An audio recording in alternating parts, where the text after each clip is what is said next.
等于说你一台变频冰箱，你要用10年都不换，它才可以回本。变频冰箱有比较省电吗？建议买吗？变频冰箱有比较省电，但是我不建议，因为冰箱来讲的话，它就很单纯，你只要门不要打开，它就省电。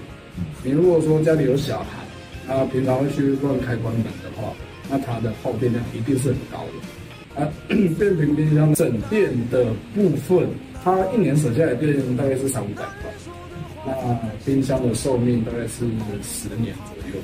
那变频冰箱它的售价比没变频的又高出3-5千块，等于说你一台变频冰箱你要用10年都不换，它才可以回本。那如果说你冰箱好死不死在第3年、第5年坏掉了，你维修个2000块，等于说你每年省下来的电费你要再多花4年才可以回本。很多人都会想说变频冰箱比较省电，那我会建议说买没变频的反而会比较好，因为没变频的冰箱维修很单纯，它的零件也比较便宜。电视、冰箱、洗衣机、冷气，有任何问题找小陈，记得买错最贵。